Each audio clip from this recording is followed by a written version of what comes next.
Il y a quelques années, en conduisant, je suis passé à proximité d'un accident ferroviaire. Un train avait déraillé, ce qui l'avait évidemment complètement immobilisé. Il gisait là, bloqué, n'allant plus nulle part. Quand un train déraille, qu'il quitte la voie ferrée qu'il était censé suivre, ça crée une grosse pagaille. Eh bien, à l'aube des temps, Dieu a établi pour sa création une voie à suivre, qui était censée nous emmener vers un grand et glorieux destin. Mais les hommes n'ont cessé de dévier de cette voie. Et en nous écartant du chemin de la voie que Dieu avait tracée pour nous, nous avons également fait dérailler le monde, semant ainsi une sacrée pagaille. Dans cette série de leçons, nous allons examiner la voie que Dieu avait établie pour sa création au commencement de l'histoire du monde, c'est-à-dire ce qu'on appelle dans les milieux chrétiens le mandat créationnel. À cette occasion, nous étudierons les chapitres 1 à 11 de Genèse qui décrivent ce qu'on désigne généralement sous le terme d'histoire primitive. Dans ces chapitres de la Bible, nous verrons la formidable voie que Dieu destinait pour le peuple d'Israël, et ce, sous la direction de Moïse. Et cela nous permettra aussi de mieux comprendre quelle est la voie que le peuple de Dieu est appelé à suivre encore aujourd'hui. Nous avons intitulé cette première leçon « Un monde parfait », car nous allons nous concentrer sur le livre de Genèse, du chapitre 1, verset 1, au chapitre 2, verset 3, un passage dans lequel Moïse a décrit pour la première fois comment Dieu a créé le monde dans une harmonie parfaite pour un résultat qui l'a grandement réjoui. Comme nous allons le voir, ce monde parfait annonçait ou préfigurait le genre de monde qui était destiné pour Israël au temps de Moïse, mais aussi ce qui devait être la destinée de tous les fidèles tout au long de l'histoire. Ça nous montre non seulement l'état des choses à l'origine du monde, mais aussi quelle vie nous devrions mener aujourd'hui et ce que nous serait sans doute le monde à la fin des temps. Cette leçon se divisera en 4 parties. Nous commencerons par un survol de l'histoire primitive à travers Genèse chapitre 1 à 11. Deuxièmement, nous nous concentrerons sur le passage de Genèse qui va du chapitre 1, verset 1 au chapitre 2, verset 3, en examinant sa structure littéraire. Troisièmement, en nous appuyant sur cette structure littéraire, nous verrons le sens initial de ce passage. Et quatrièmement, nous tenterons de montrer les implications modernes de ce passage. Commençons sans tarder par un survol de l'histoire primitive telle qu'elle nous est décrite dans Genèse chapitre 1 à 11. Notre approche des chapitres 1 à 11 de Genèse pourrait sembler quelque peu étrange au premier abord. Il est donc important de bien expliquer la stratégie de base qui guide cette étude. Au moins 3 idées principales vont nous guider dans l'étude de cette partie de la Bible. Premièrement, l'inspiration de ces chapitres. Deuxièmement, le contexte littéraire dans lequel ils s'inscrivent. Et troisièmement, l'objectif de ces chapitres, c'est-à-dire la raison pour laquelle ils ont été écrits. Tout d'abord, il convient de préciser que nous sommes fermement convaincus que l'ensemble des Écritures, y compris Genèse chapitre 1 à 11, a été rédigé sous l'inspiration divine. Dans notre perspective évangélique de l'inspiration, 2 points essentiels s'appliquent à cette partie du livre de Genèse: sa fiabilité et sa construction spécifique.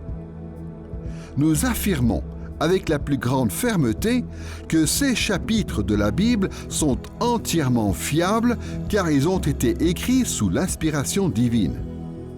Il est vrai que ce passage de la Bible soulève plusieurs questions d'ordre historique dont certaines ne sont pas encore entièrement résolues.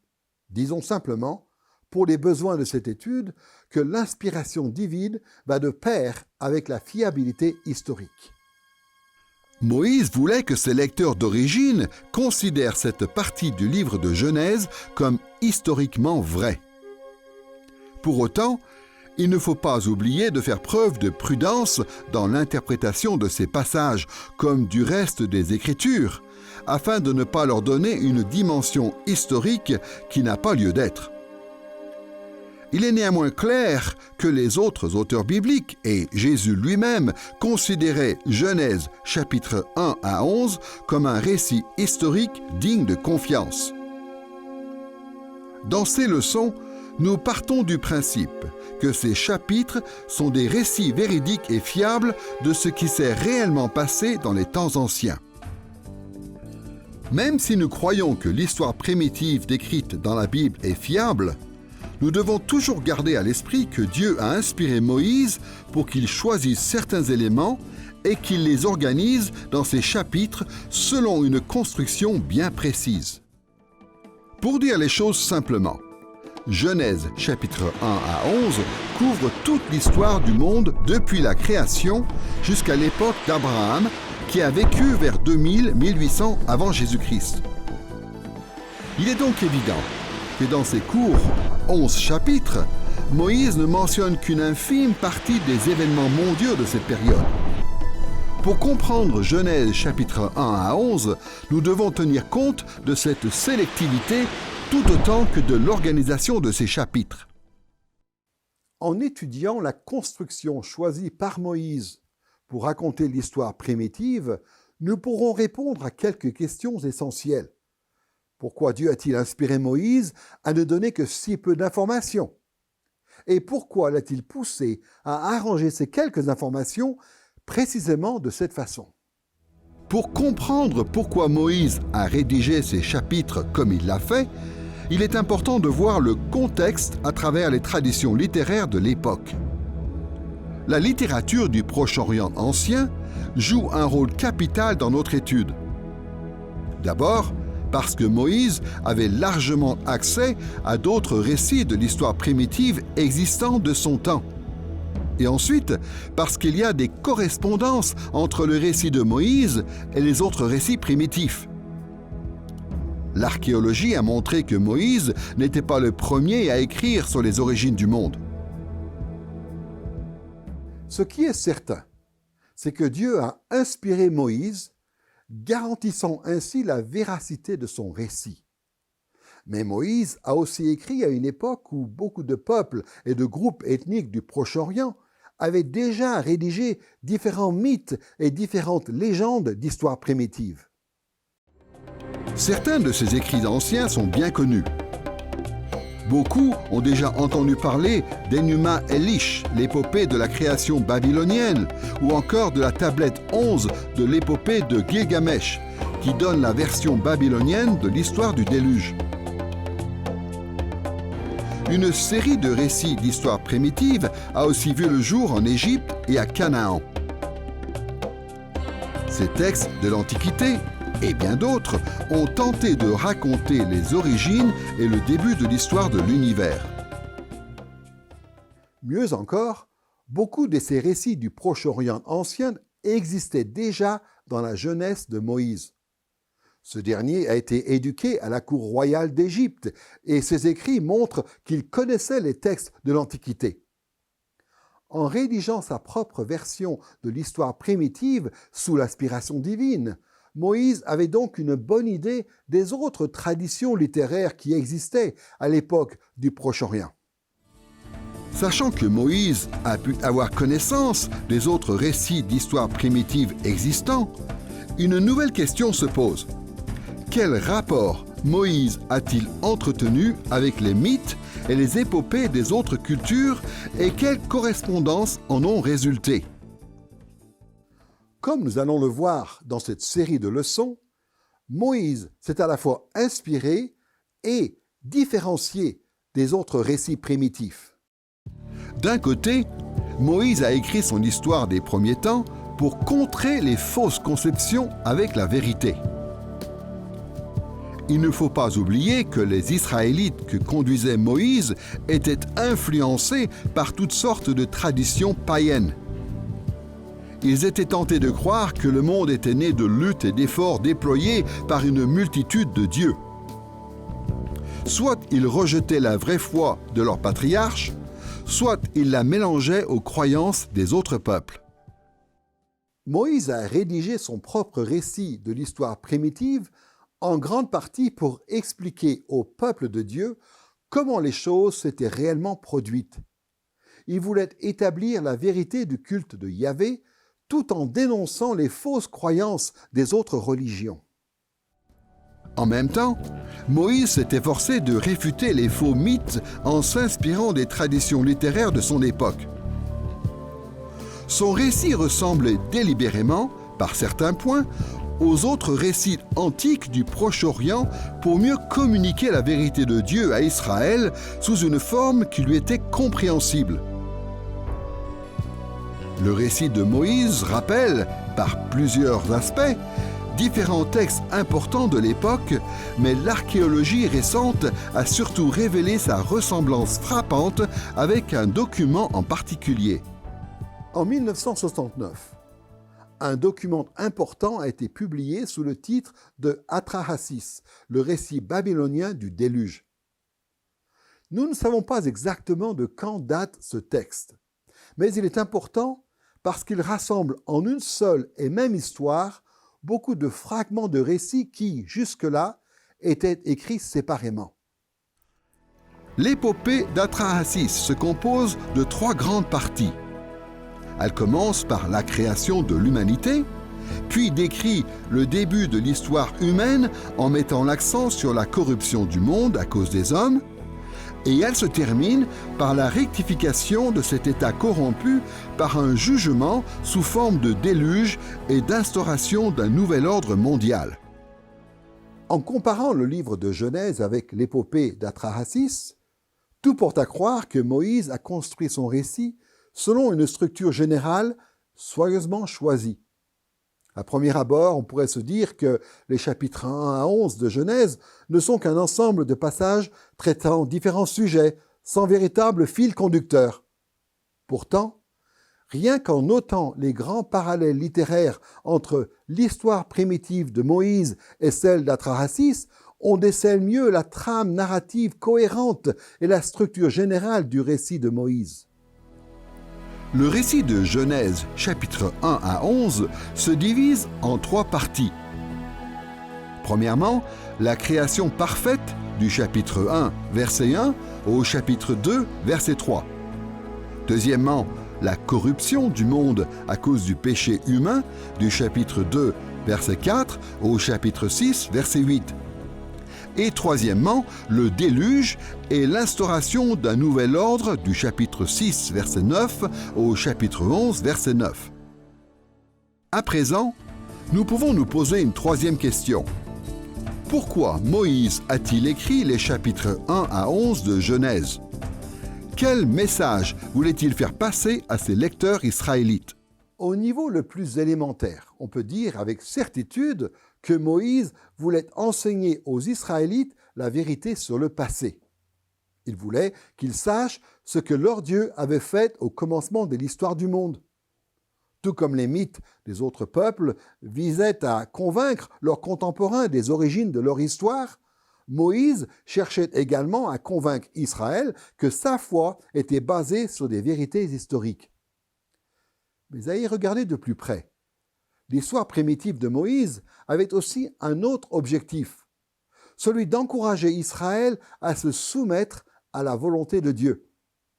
En lisant Genèse chapitre 1 à 11, ce deuxième objectif devient plus évident quand on le compare aux autres récits primitifs qui avaient eux aussi un objectif semblable.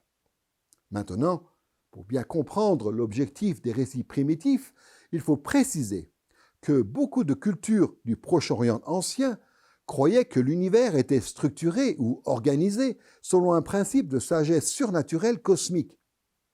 Dans son état idéal, l'univers fonctionnait en accord avec cette sagesse ou ordre divin, et c'était de la responsabilité de chaque membre de la société, allant de l'empereur jusqu'à l'esclave, de se conformer le mieux possible à cet ordre divin. D'accord. Mais en quoi ces informations sont-elles pertinentes pour la compréhension des mythes et légendes primitifs du Proche-Orient ancien? Les cultures de la région où évoluait Israël, possédaient leur propre récit des événements marquants du début du monde. Et ces récits étaient créés pour expliquer les structures mises en place par les dieux de l'Antiquité. Ces récits primitifs ne visaient pas seulement à décrire le commencement de l'histoire du monde, ils devaient aussi justifier leurs programmes religieux et sociaux du moment.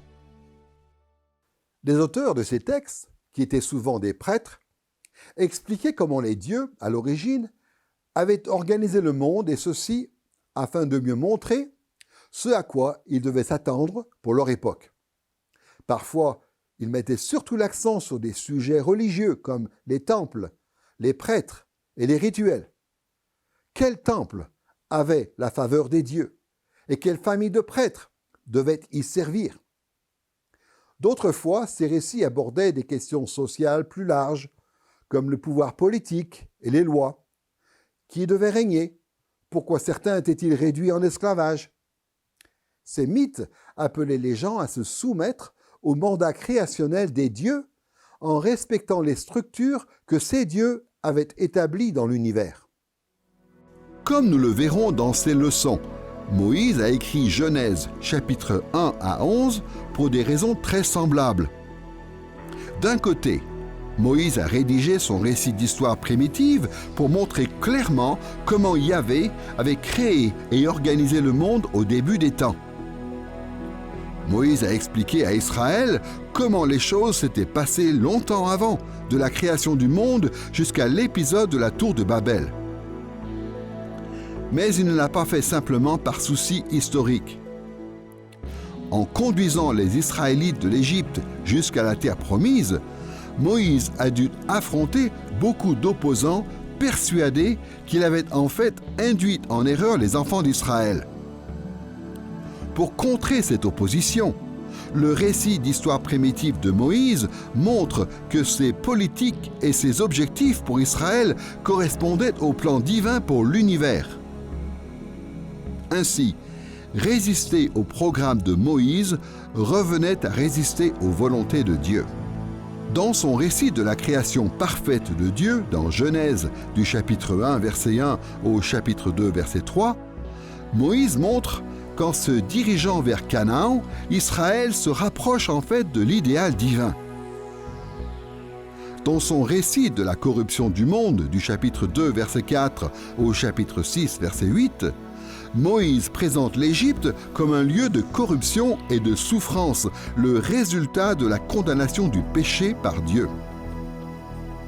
Enfin, dans son récit du déluge et du nouvel ordre qui s'ensuit dans Genèse du chapitre 6, verset 9 au chapitre 11, verset 9, Moïse montre à Israël qu'il le conduit vers un nouvel ordre riche en bénédictions, exactement comme Noé, avant lui, avait apporté un nouvel ordre et des bénédictions au monde.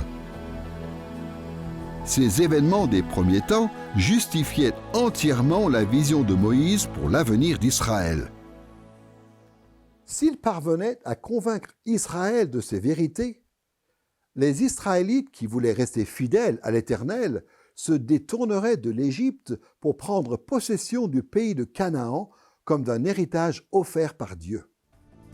Maintenant que nous avons précisé notre approche générale de l'histoire primitive telle qu'elle apparaît au chapitre 1 à 11 de Genèse, voyons plus en détail la première partie de ce livre, la description du monde parfait de Dieu du chapitre 1, verset 1 au chapitre 2, verset 3.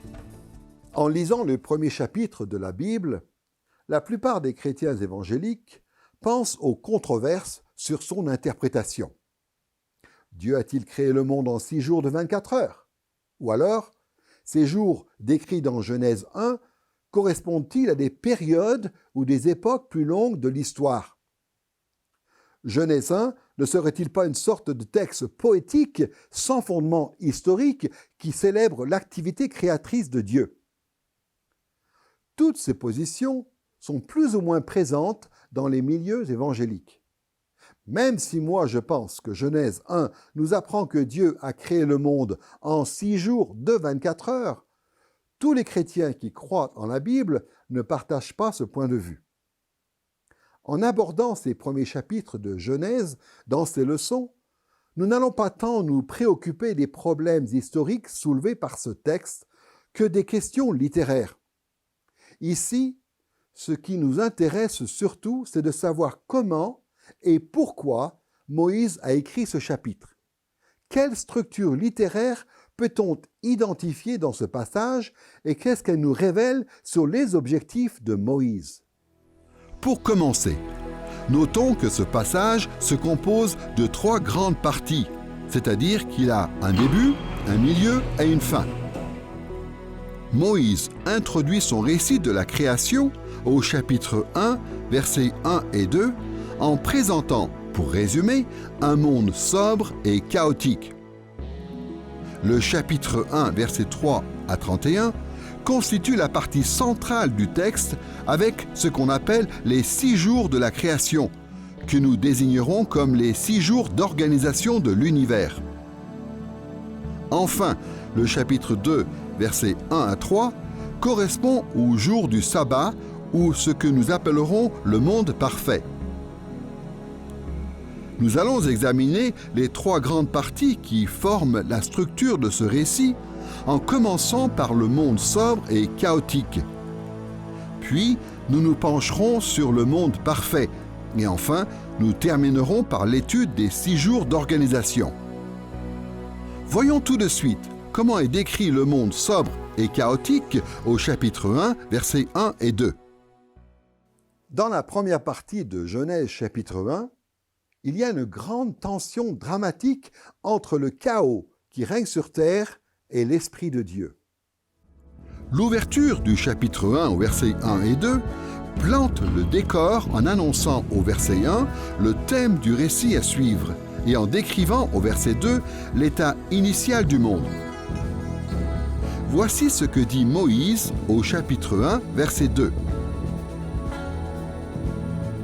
La terre était informe et vide. Il y avait des ténèbres à la surface de l'abîme, mais l'Esprit de Dieu planait au-dessus des eaux. Ce verset introduit une tension dramatique que l'on va retrouver tout au long de ce chapitre. D'un côté, le monde est informe et vide, ce que le texte hébreu original désigne par tohu va bohu. Cette expression apparaît trop rarement dans la Bible pour pouvoir en déduire le sens exact.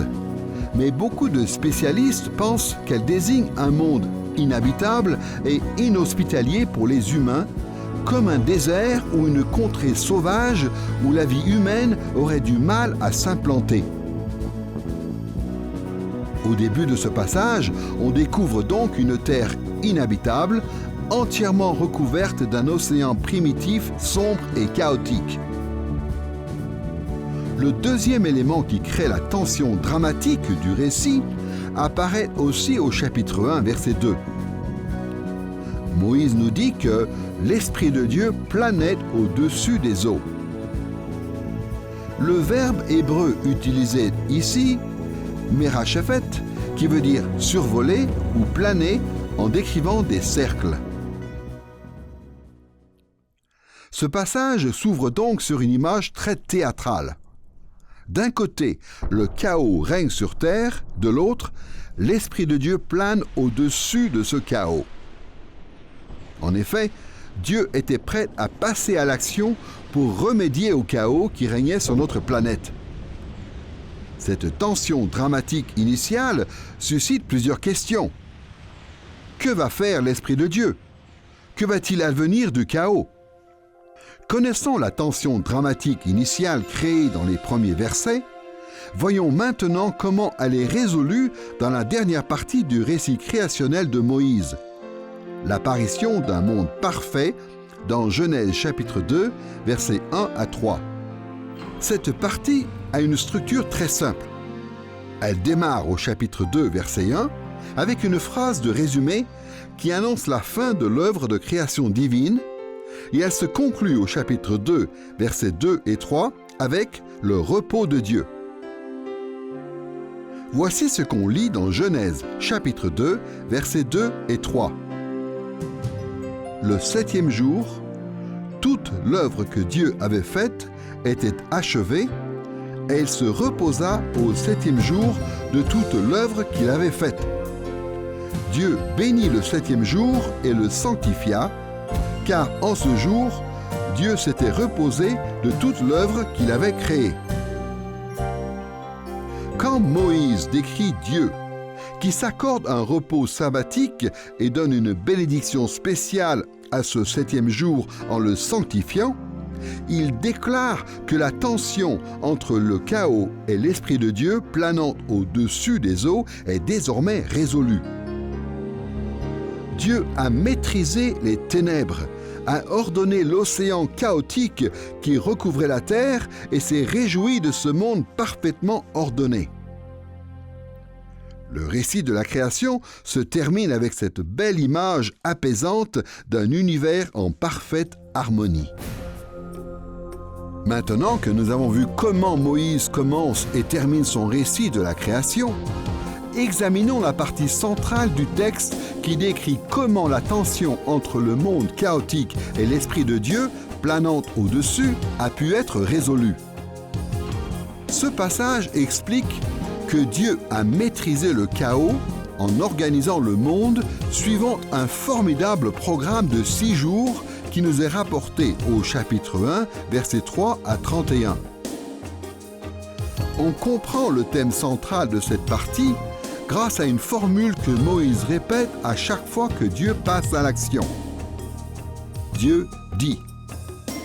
Et si cette formule revient sans cesse, c'est parce que Dieu est le personnage principal du récit et sa parole puissante le thème clé. Rien que par la parole, Dieu a instauré un ordre magnifique dans le monde.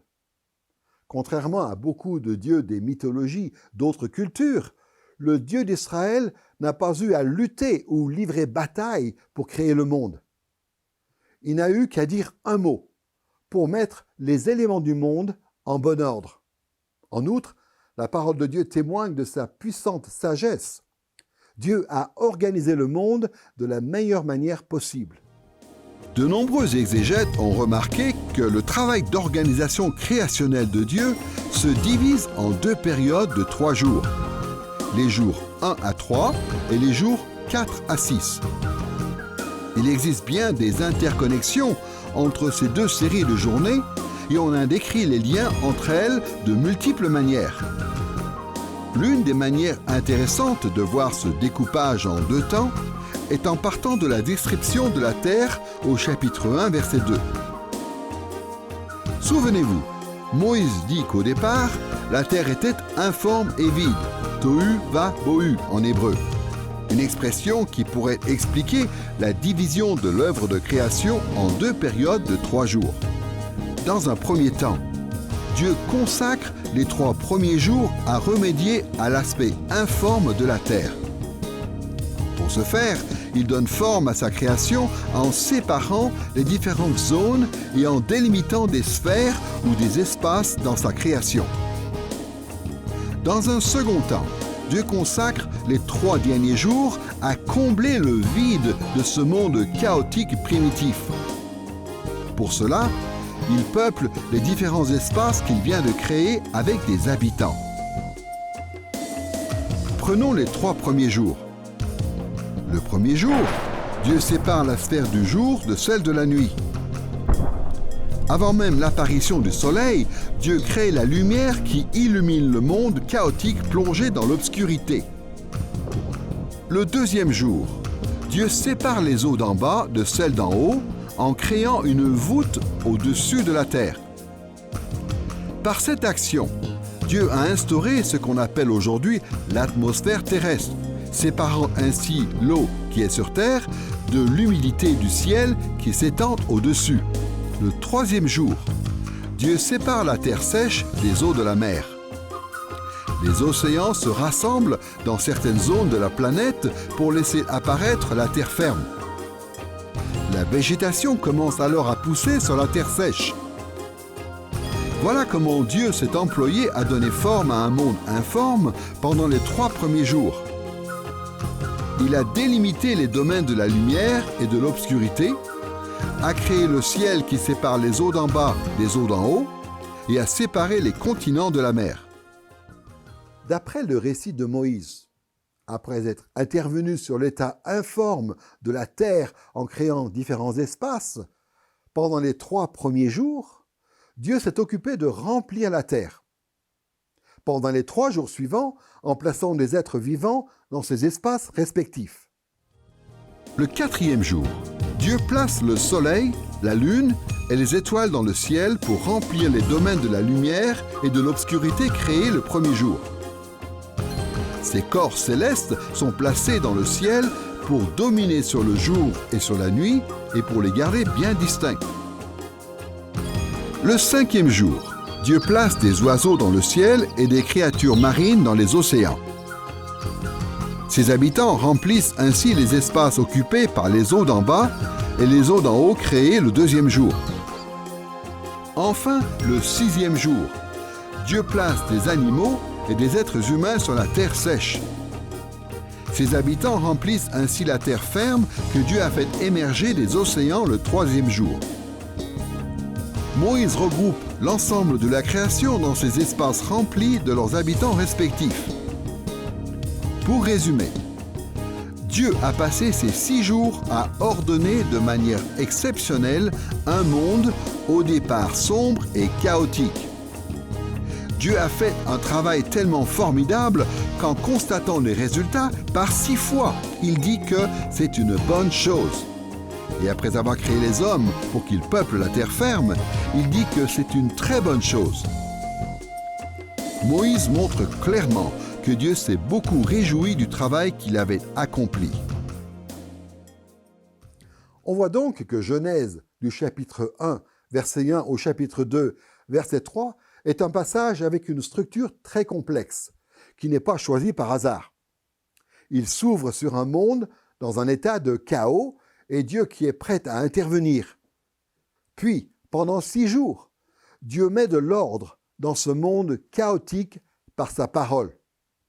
Conséquence, le 7e jour, Dieu est ravi de l'ordre parfait qu'il a instauré dans le monde et il se repose de ses œuvres.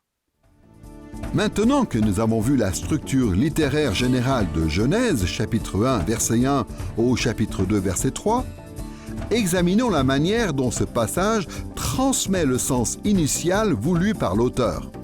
Comme nous l'avons déjà fait remarquer, dans une large mesure, le récit d'histoire primitive de Moïse avait pour but de justifier l'exode d'Israël et sa conquête de la terre promise, en montrant que tout cela allait dans le sens, était dans la ligne de l'ordre établi par Dieu au premier jour de l'histoire du monde.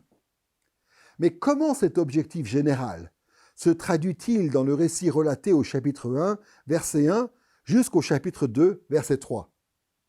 Quel lien établissait Moïse entre son ministère auprès d'Israël et ce récit de la création ? Pour comprendre comment Moïse s'y est pris, nous étudierons le passage de Genèse du chapitre 1, verset 1 au chapitre 2, verset 3, à travers ces 3 parties principales. À nouveau, nous examinerons d'abord la description d'un monde sombre et chaotique, puis celle d'un monde parfaitement ordonné, et terminerons par la partie centrale qui décrit comment Dieu a ordonné la création. Voyons tout de suite le chapitre 1, versets 1 et 2. Dans notre étude, ce qui nous intéresse surtout dans les 2 premiers versets de Genèse est la tension dramatique qui apparaît au verset 2. La façon dont Moïse décrit la tension dramatique entre le monde chaotique et le Saint-Esprit montre clairement que dans ces lignes, il ne parle pas seulement de la création, mais évoque aussi l'exode d'Israël. Souvenez-vous, dans Genèse chapitre 1, verset 2, Moïse disait que la terre était informe, tohu, et que l'Esprit de Dieu planait au-dessus, Mirachephet. On comprend pleinement la signification de cette scène en lisant un autre passage dans lequel Moïse fait une allusion à cette scène dramatique de Genèse. Dans Deutéronome, chapitre 32, versets 10 à 12, Moïse utilise les mêmes termes que dans Genèse chapitre 1, verset 2, révélant ainsi le lien particulier entre l'exode d'Israël et le récit de la création. Voici ce qu'il écrit dans ces 2 versets. « L'Éternel l'a trouvé dans un pays désert, dans un chaos hurlant et aride. Il l'entourait, il en prenait soin, il le gardait comme la prunelle de son œil, pareil à l'aigle qui éveille sa nichée, voltige sur ses petits, déploie ses ailes, les prend, les porte sur ses plumes.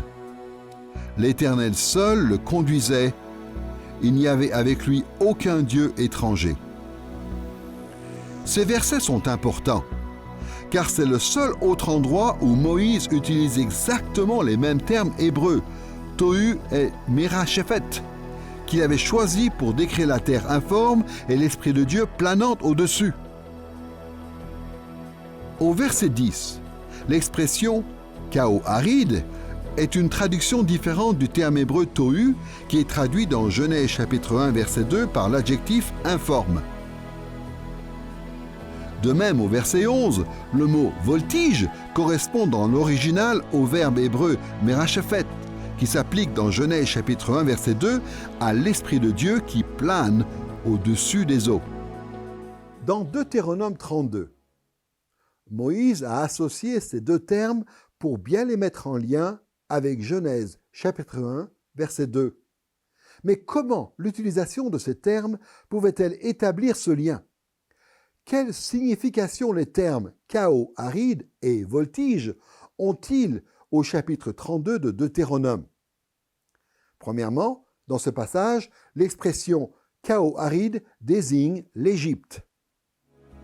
Au chapitre 32, verset 10, on lit « L'Éternel l'a trouvé dans un pays désert, dans un chaos hurlant et aride. » Deuxièmement, le terme « voltige » est appliqué à la présence de Dieu aux côtés d'Israël, probablement sous forme de colonne de feu et de fumée qui a guidé le peuple vers la terre promise. Au chapitre 32, versets 10 et 11, on lit « Il le gardait comme la prunelle de son œil, pareil à l'aigle qui éveille sa nichée, voltige sur ses petits. » À bien des égards, on peut considérer Deutéronome chapitre 32, versets 10 à 12, comme un commentaire de Moïse sur ce qu'il a écrit dans Genèse chapitre 1, verset 2. Et cela nous éclaire sur l'objectif que poursuivait Moïse en rédigeant le premier chapitre de Genèse. Deutéronome chapitre 32 nous indique que Moïse voyait un parallèle entre la création du monde et la libération d'Israël lors de sa sortie d'Égypte.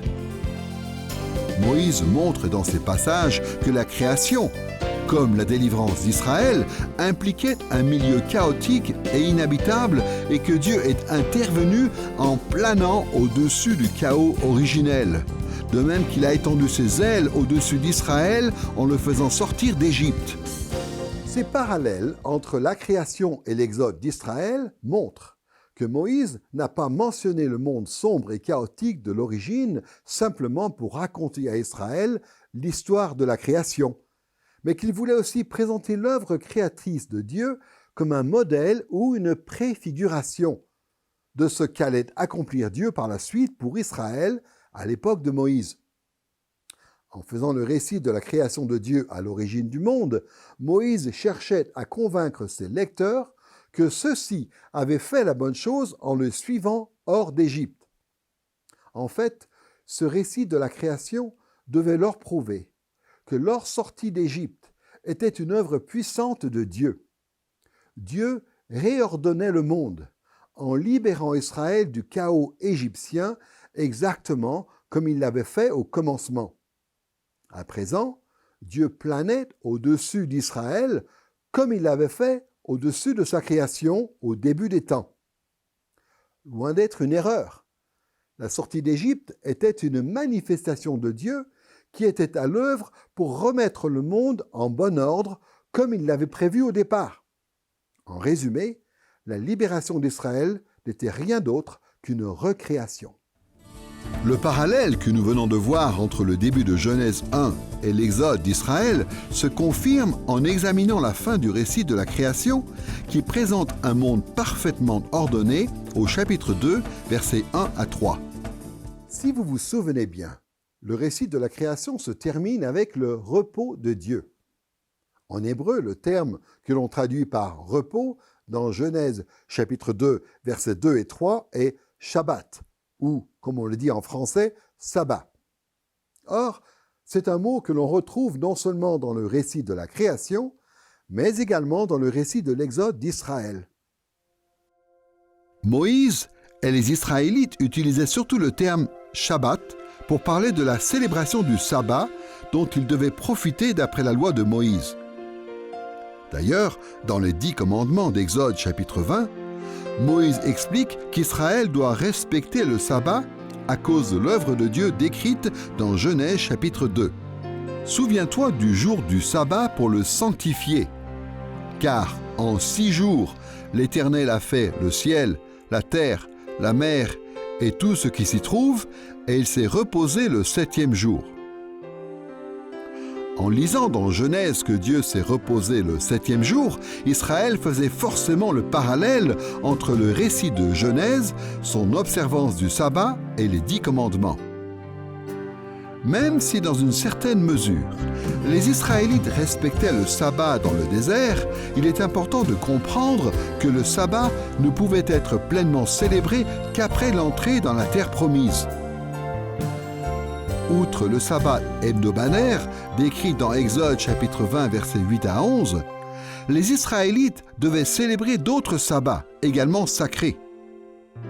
Par exemple, on apprend dans Lévitique chapitre 25 qu'Israël devait respecter une année sabbatique chaque 7e année en laissant les terres en jachère. Chaque 50e année était aussi une année spéciale pour Israël, l'année du jubilé.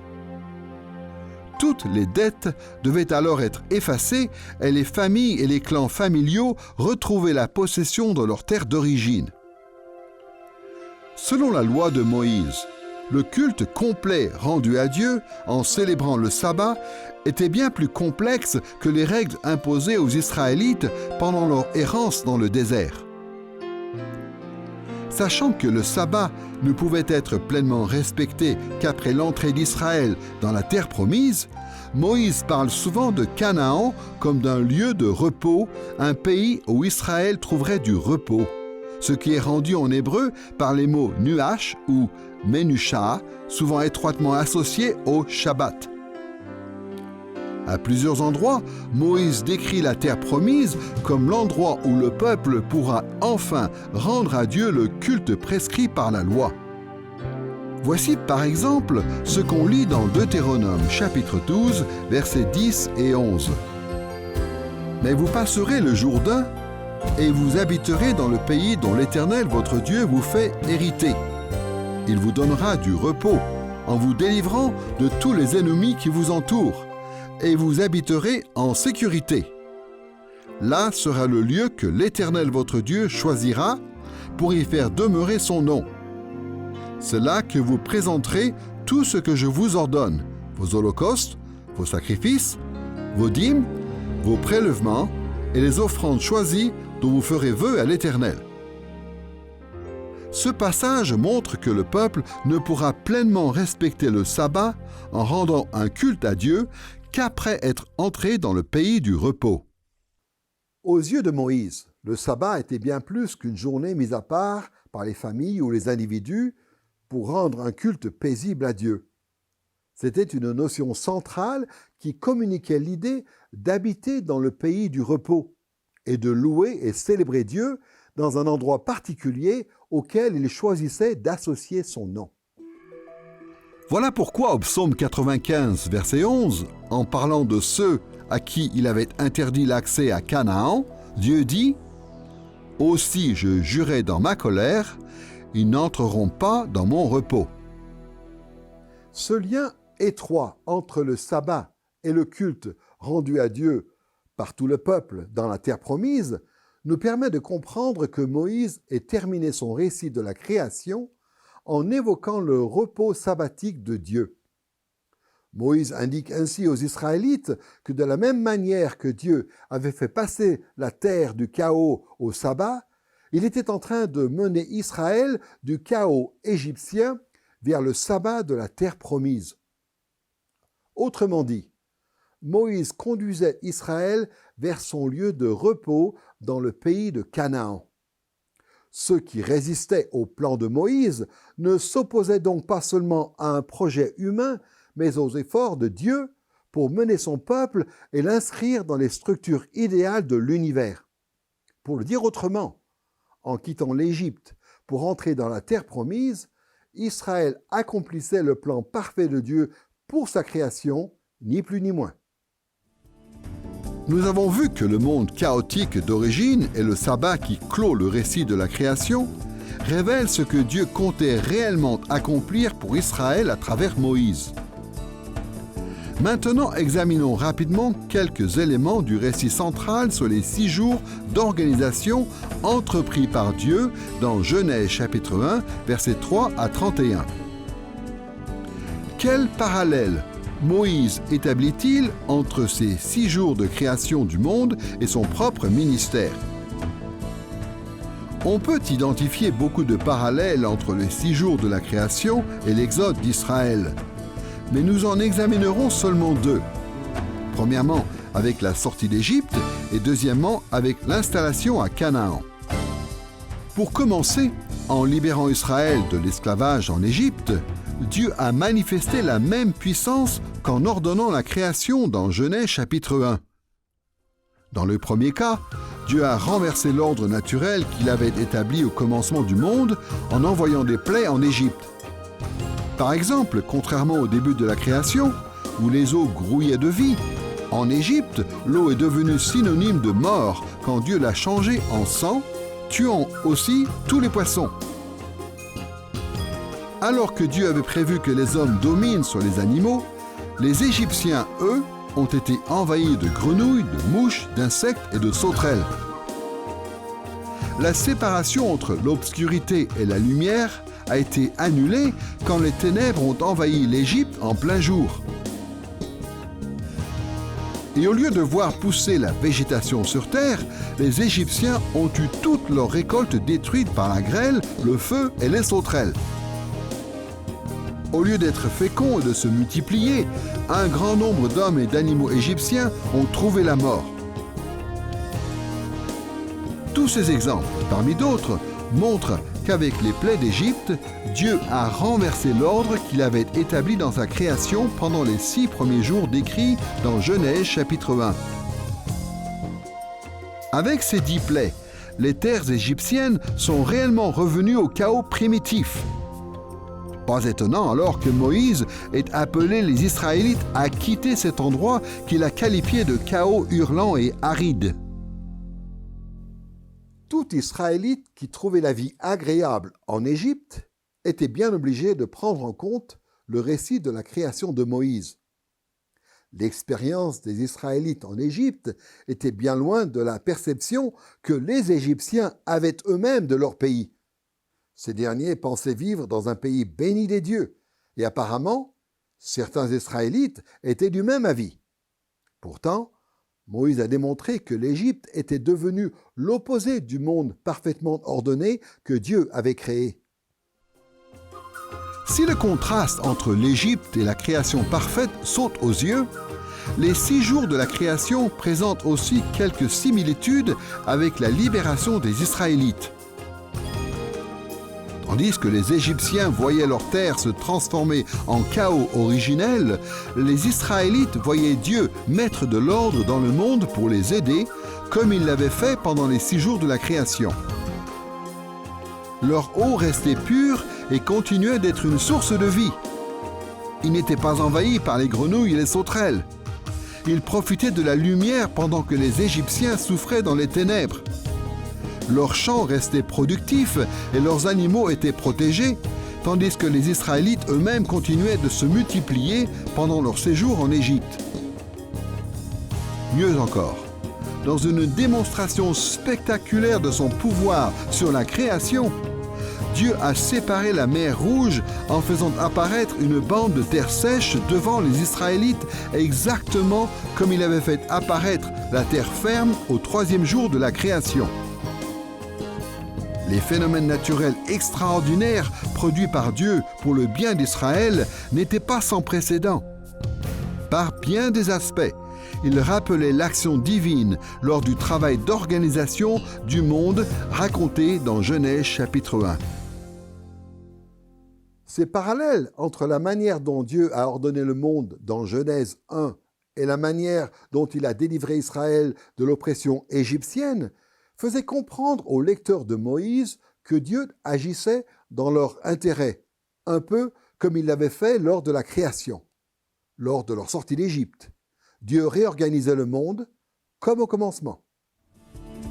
Non seulement la sortie d'Égypte rappelle-t-elle les 6 jours de la création, mais l'ordre établi par Dieu au commencement du monde préfigure lui aussi la vie que devait mener le peuple d'Israël à Canaan. En arrivant dans le pays promis par l'Éternel, Israël devait y trouver une nature bien ordonnée, pleine de fertilité et de joie. C'est pourquoi Dieu appelle Canaan le pays ruisselant de lait et de miel. De plus, dans la terre promise, les Israélites devaient assumer le rôle de porteurs de l'image de Dieu, comme il l'avait décrété le 6e jour de la création. Notez que dans Genèse chapitre 1, verset 28, Dieu commande à l'humanité « Soyez féconds, multipliez-vous, remplissez la terre et soumettez-la. Dominez sur les poissons de la mer, sur les oiseaux du ciel et sur tout animal qui rampe sur la terre. » Même si Israël avait déjà en partie profité de cette bénédiction en Égypte, c'est dans le pays de Canaan que Dieu devait bénir encore davantage son peuple dans ce domaine. Menés par Moïse, les Israélites étaient en route pour l'endroit où ils allaient pouvoir prendre la place idéale qui leur était réservée dans la création. Voici ce que Dieu a promis aux Israélites fidèles dans Lévitique, chapitre 26, verset 9. « Je me tournerai vers vous, je vous rendrai féconds, je vous multiplierai et je maintiendrai mon alliance avec vous. » Ce verset fait clairement référence à Genèse chapitre 1, verset 28, où Dieu dit aux humains « Soyez féconds et multipliez-vous ». Ici, il déclare aux Israélites qu'il les rendra féconds et les multipliera dans le pays. Le pays de Canaan devait être comme le monde magnifique que Dieu avait créé et ordonné au commencement.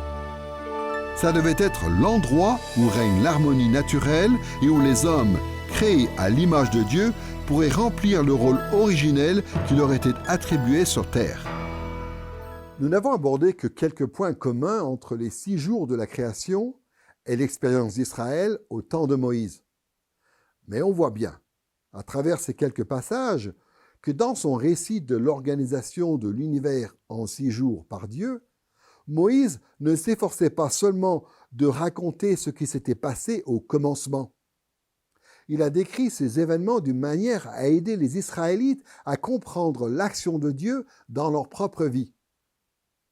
Tout comme il avait fait passer l'univers du chaos originel au sabbat, en lui donnant une certaine structure et de l'ordre, Dieu faisait sortir Israël du chaos égyptien pour lui donner le repos sabbatique à Canaan, en réorganisant le monde dans l'intérêt de son peuple. On ne peut qu'imaginer la réaction des Israélites en entendant Moïse leur décrire la création du monde. Ils ont dû alors réaliser que ce qui leur arrivait n'avait rien d'un hasard. En rachetant Israël d'Égypte pour l'amener à Canaan, Dieu intervenait dans le monde comme il l'avait fait au commencement pour remettre l'univers parfaitement en ordre. Le salut d'Israël était une sorte de recréation, et les Israélites étaient appelés à suivre Moïse pour vivre des expériences de plus en plus formidables de cette recréation. Maintenant que nous avons vu le sens initial du texte de Genèse du chapitre 1, verset 1 au chapitre 2, verset 3, examinons le dernier point de cette leçon, les implications modernes du récit de la création. Pour identifier les applications possibles de ce texte, nous verrons en détail comment le Nouveau Testament se réfère aux thèmes traités dans ce passage. Les auteurs du Nouveau Testament se sont largement appuyés sur Genèse 1 pour élaborer leur vision de la création du monde, et ils ont clairement signifié qu'ils reconnaissaient le récit de Moïse qui était fiable en la matière. Mais ils ont aussi utilisé ce récit et développé son thème principal de manière semblable à celle de Moïse.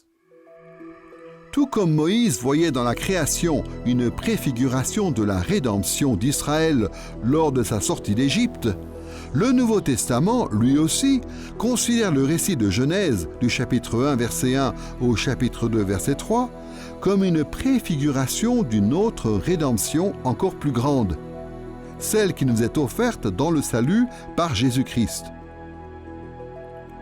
Le Nouveau Testament nous dit que toutes les expériences de salut et de jugement vécues par Israël à l'époque de l'Ancien Testament préfiguraient le grand jour final où Dieu devait juger et sauver l'humanité à travers son Fils Jésus. Partant de ce principe, les auteurs du Nouveau Testament ont fait une lecture spéciale du récit de la création du monde de Moïse en le mettant en perspective de l'œuvre du Christ. Tout comme Israël considérait son exode à la lumière du récit de la création, les auteurs du Nouveau Testament ont considéré Christ à la lumière des événements de la création. En étudiant les enseignements du Nouveau Testament sur l'œuvre de rédemption de Jésus-Christ, il ne faut pas oublier que pour les auteurs néo-testamentaires, Jésus n'a pas accompli la rédemption du monde entièrement, en une seule fois. Ils pensaient plutôt que le salut et le jugement du Christ, l'instauration de son royaume, allait se faire en 3 étapes indissociables. Dans un premier temps, Jésus-Christ a accompli l'essentiel du salut de son peuple lors de sa première venue sur terre. Cette étape, qui marque le début de la grande rédemption, est ce qu'on pourrait appeler l'inauguration du royaume. Elle correspond dans le Nouveau Testament à la vie, la mort, la résurrection et l'ascension du Christ, suivie de la Pentecôte et des ministères fondateurs des apôtres. Dans un deuxième temps, d'après les auteurs du Nouveau Testament, le royaume du Christ poursuit son existence après que Jésus a quitté ce monde. Durant cette période, la grâce divine qui apporte le salut se répand dans le monde par l'annonce de l'Évangile. Toute l'histoire de l'Église, après les apôtres et avant le retour de Jésus, marque la poursuite de l'œuvre de salut en Christ. Dans un troisième temps, le Nouveau Testament affirme que le salut se manifestera pleinement au moment du parachèvement du royaume, lors du retour du Christ dans la gloire. Le mal sera alors vaincu. Les morts en Christ ressusciteront et nous régnerons avec lui sur le monde. L'œuvre de salut, commencée lors de la première venue du Christ, se poursuit aujourd'hui et sera complètement achevée à son retour. Ces 3 étapes d'instauration du royaume du Christ jouent un rôle essentiel dans la lecture que faisaient les auteurs du Nouveau Testament du récit de la création de Moïse. Il est donc important de voir chacune de ces étapes plus en détail. Imitant la démarche de Moïse dans ses écrits adressés à Israël, les auteurs du Nouveau Testament ont appliqué le récit de la création de Genèse dans leur lecture de l'œuvre de salut du Christ à travers l'inauguration, la poursuite et le parachèvement du royaume. Pour commencer, voyons comment le Nouveau Testament rapproche le premier chapitre de Genèse de l'inauguration du royaume du Christ.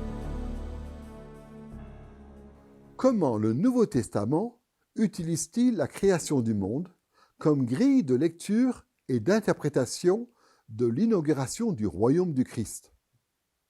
À plusieurs endroits, le Nouveau Testament évoque la première venue de Jésus comme une recréation, une réorganisation de l'univers opérée par Dieu.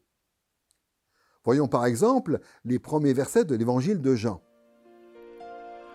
Dans Jean chapitre 1, versets 1 à 3, on lit « Au commencement était la parole, et la parole était avec Dieu, et la parole était Dieu. Elle était au commencement avec Dieu. Tout a été fait par elle, et rien de ce qui a été fait n'a été fait sans elle.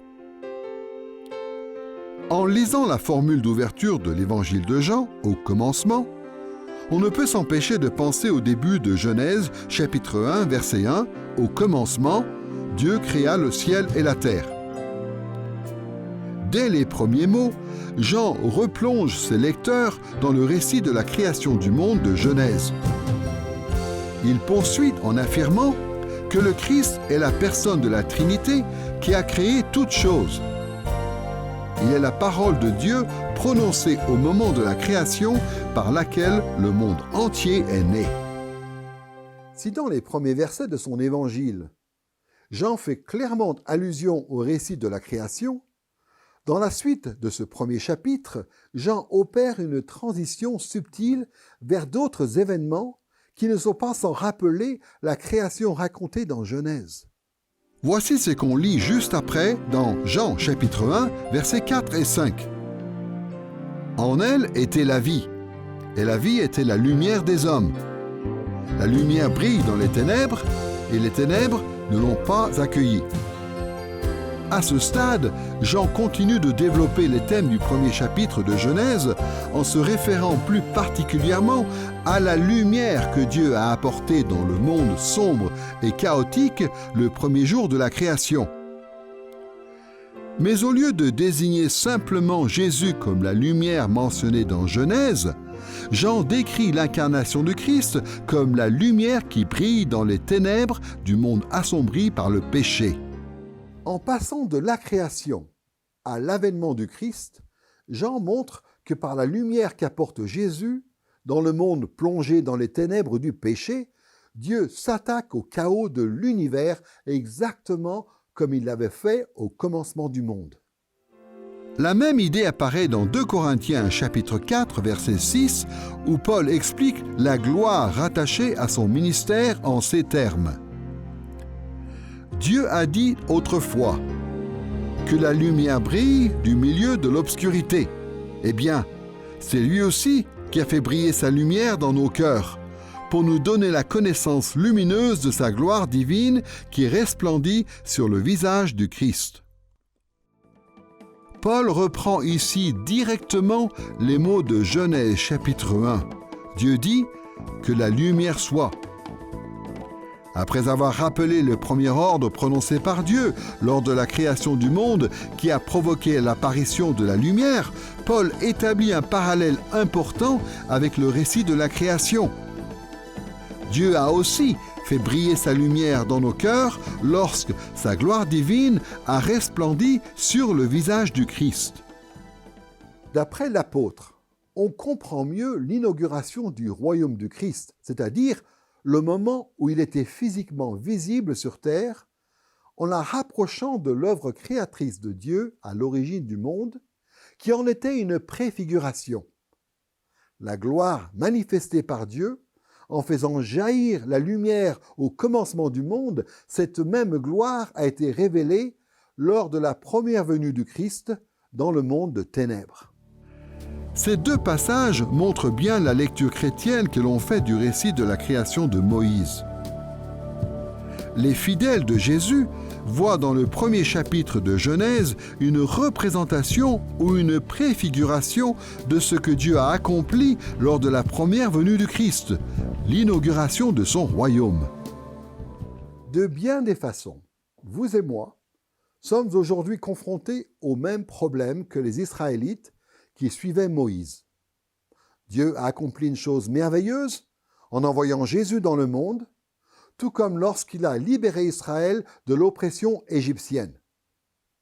Pourtant, nous avons souvent beaucoup de mal à réaliser à quel point l'œuvre de Dieu en Christ, il y a 2000 ans, était pourtant extraordinaire. Du point de vue purement humain, la vie de Jésus-Christ a peu d'importance, et on pourrait peut-être être tenté de n'y voir qu'un événement insignifiant parmi tant d'autres de l'époque. Pourtant, il est nécessaire de se rappeler ce que nous dit le Nouveau Testament. L'avènement du Christ sur terre marque le début de la réorganisation de l'univers par Dieu. À travers Jésus, Dieu s'est employé à délivrer le monde du sombre chaos du péché et de la mort. La première venue de Jésus a lancé le processus par lequel Dieu allait transformer sa création en un lieu merveilleux et en une source de vie pour l'éternité où il pourrait demeurer pour toujours dans la gloire aux côtés de ses créatures faites à son image. Nous avons donc raison de placer notre foi en Christ et en lui seul. Nous venons de voir que le Nouveau Testament utilise le récit de la création pour expliquer la signification de la première venue du Christ. Maintenant, nous allons voir en quoi le Nouveau Testament considère la poursuite du royaume, c'est-à-dire la période entre la première et la seconde venue du Christ, également comme une recréation. L'un des passages les plus connus illustrant cette idée est 2 Corinthiens chapitre 5 verset 17. En sorte que si quelqu'un est en Christ, c'est une nouvelle création. Les choses vieilles sont passées, voici toutes choses sont faites nouvelles. La version Louis II et la plupart des autres traductions de la Bible dit qu'en Christ, on devient une nouvelle créature. Ce choix de mots est regrettable, car il ne reflète pas l'allusion de Paul au récit de la création dans Genèse chapitre 1. En effet, le terme grec qu'il utilise ici est ktisis, qui se traduit normalement par création, comme ici dans la Bible Darby, et non par créature. D'ailleurs, ce passage pourrait se traduire littéralement « il y a une nouvelle création ». Ce que semble vouloir dire Paul dans ce verset, c'est que quand une personne vient à Christ à travers une foi qui sauve, elle intègre un nouveau royaume, un nouveau monde, une nouvelle création. Dans cette optique, on comprend que pendant la période intermédiaire où le royaume poursuit son existence, les hommes et les femmes vivent l'expérience d'une nouvelle création dès lors qu'ils placent leur foi en Christ. En ce sens, le récit de la création du monde de Genèse permet de bien comprendre ce que vit toute personne qui entend l'Évangile, croit et suit Jésus-Christ. En devenant des membres de la nouvelle création, celle de Dieu, nous commençons à profiter de l'ordre parfait et merveilleux prévu par Dieu pour le monde. Partant de là, il n'est pas étonnant que Paul ait également décrit le processus de salut individuel avec une autre métaphore tirée du récit de la création de Genèse. Dans Colossiens chapitre 3 versets 9 et 10, on lit « Vous avez abandonné votre vieille nature avec ses habitudes et vous vous êtes revêtus de la nouvelle nature. Vous êtes des êtres nouveaux que Dieu notre Créateur renouvelle continuellement à son image pour que vous le connaissiez parfaitement. » Dans ce passage, l'apôtre Paul décrit ce qui se passe en tout chrétien en reprenant les mots de Genèse chapitre 1. Quand il dit que nous sommes renouvelés à l'image de notre Créateur, il fait évidemment allusion à Genèse chapitre 1 verset 27 où l'on apprend que dans le monde parfait de Dieu, Adam et Ève ont été créés à l'image de Dieu. Pendant la période où le royaume du Christ se poursuit, nous sommes continuellement renouvelés durant toute notre vie pour retrouver le statut de nos premiers ancêtres dans la création en tant que porteurs de l'image de Dieu. Ces deux passages montrent que le Nouveau Testament considère le récit de la création de Moïse comme une référence de base expliquant l'œuvre du Christ, et ce, non seulement lors de l'inauguration du royaume, mais aussi dans sa deuxième phase où il se poursuit en attendant le retour de Jésus. Bien sûr, les auteurs du Nouveau Testament ont poussé jusqu'au bout le parallèle avec le récit de la création. Ils ont comparé la première venue de Jésus au commencement d'une nouvelle création et ont vu dans l'expérience individuelle des chrétiens les bénédictions d'une nouvelle création offerte par Dieu pendant que son royaume poursuit son existence. Mais ils ont aussi appliqué les thèmes de la création du monde à l'étape finale de l'œuvre de Jésus-Christ, le parachèvement du royaume. Au moins 2 passages du Nouveau Testament vont dans ce sens. Le premier passage se trouve dans Hébreux chapitre 4, où le retour du Christ est décrit en faisant référence au récit de la création selon Moïse. Car il a dit quelque part, à propos du 7e jour, « Et Dieu se reposa de toutes ses œuvres le 7e jour. » Il reste donc un repos de sabbat pour le peuple de Dieu. Car celui qui entre dans le repos de Dieu se repose aussi de ses œuvres comme Dieu se repose des siennes. Empressons-nous donc d'entrer dans ce repos-là. Tout comme Moïse a mentionné le sabbat de Dieu dans Genèse chapitre 2 pour encourager Israël à aller à Canaan, le pays du repos, l'auteur de l'Épître aux Hébreux présente le sabbat de Dieu comme l'image parfaite de la rédemption ultime que nous vivrons lors du retour du Christ.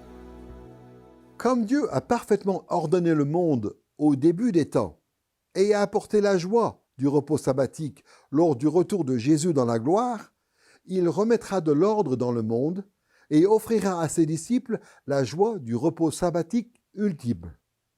En attendant ce jour, nous devons faire tout notre possible pour entrer dans ce repos qui nous sera donné au retour du Christ, comme l'explique ce verset. Enfin, le plus beau passage reprenant les thèmes du récit de la création pour décrire la seconde venue du Christ se trouve dans le livre de l'Apocalypse au chapitre 21, verset 1. Voici comment Jean fait le parallèle entre la création et le retour de Jésus. Je vis un nouveau ciel et une nouvelle terre, car le premier ciel et la première terre avaient disparu et la mer n'était plus. Quand Jean évoque un nouveau ciel et une nouvelle terre, on ne peut s'empêcher de penser à Genèse chapitre 1 verset 1 qui déclare que Dieu a créé le ciel et la terre. De plus, Jean affirme ici que dans le nouveau monde, il n'y aura plus de mer. Dans Genèse chapitre 1 verset 9, Dieu a imposé des limites à la mer en rassemblant les eaux pour faire émerger la terre sèche sur laquelle les hommes pourraient vivre en toute sécurité. Dans le nouveau monde qui apparaîtra après le retour du Christ, l'eau salée des mers et des océans n'existera plus et sera remplacée par de l'eau douce propice à la vie. L'œuvre de Jésus-Christ s'apparente à celle de Dieu le Père lors de la création dans Genèse chapitre 1. Mais en Christ, Dieu ira bien plus loin en instaurant pleinement un ordre parfait. L'univers tout entier sera recréé pour former un nouveau ciel et une nouvelle terre.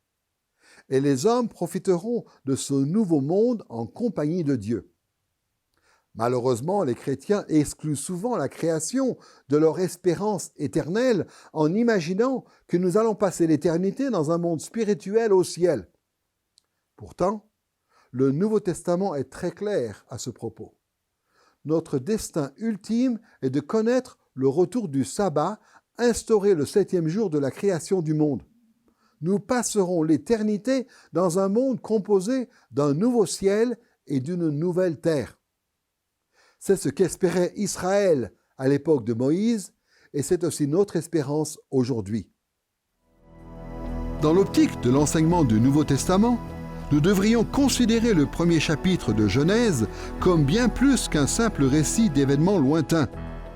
C'est une représentation de ce que Dieu a fait en Christ lors de sa première venue, de ce qu'il fait dans nos vies encore aujourd'hui et de ce qu'il finira d'accomplir lors du retour de Jésus. Dans les 3 étapes d'instauration du royaume du Christ, Dieu agit contre le chaos du péché et de la mort, dans le monde et dans nos vies. Lors de l'inauguration de la poursuite et du parachèvement du royaume, il oriente le monde vers la fin idéale, une merveilleuse nouvelle création qu'il a prévue pour son peuple. Dans cette leçon, nous avons abordé 4 sujets principaux.